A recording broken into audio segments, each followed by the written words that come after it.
κύριοι δικαστέ, επρόκειτο κατά την πολιτιολογία περί δικτατορικού καθεστώτος. Είχαν ανασταλεί πολιτική ελευθερία του ελληνικού λαού.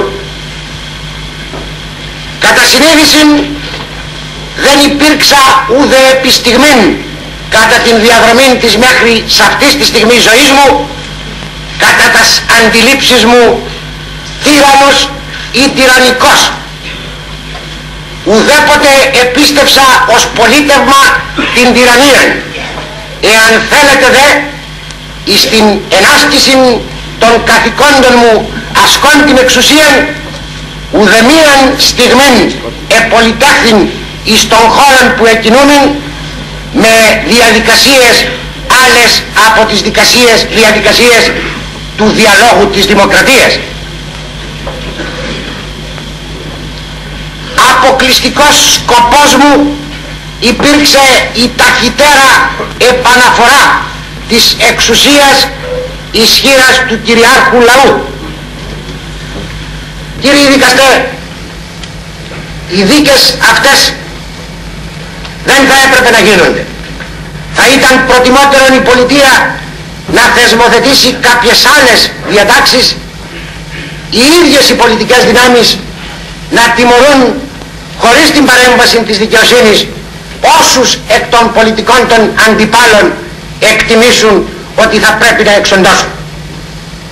Διότι ούτω θα εσώζεται τουλάχιστον η ανθρωπίνη αξιοπρέπεια από τας επιδράσεις που υφίσταται εν ώψη ενός φορτισμένου κλίματος να άγεται και να παρουσιάζει μαρτυρίες οι οποίες δεν θα είπω ότι είναι ψευδείς, αλλά δεν περιλαμβάνουν ολόκληρον την αλήθεια.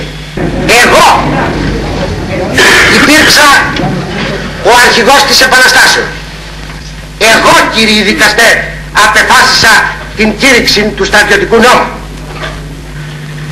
Εγώ απεφάσισα την ενίσχυση των αστυνομικών δυνάμεων διατμήματων στρατού όταν οι αστυνομικές δυνάμεις απόλεσαν την ικανότητα να επιβάλλουν την τάξη.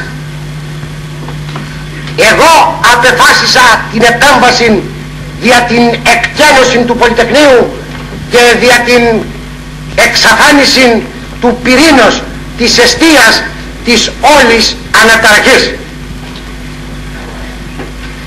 Δεν υπήρξα απάνθρωπος σε καμιά στιγμή της ζωής μου.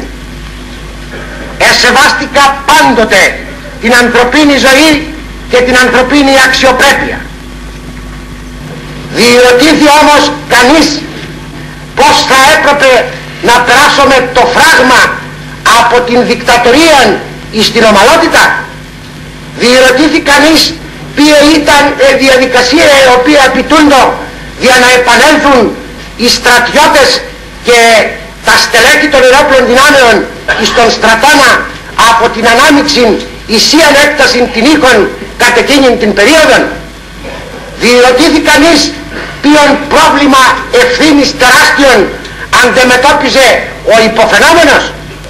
Προσέτρεξε κανείς εις το να τον ακούσει και να του προσφέρει την συμβολή του για να επανέλθει επιτέλους εις τον τόπο αυτόν η δημοκρατία.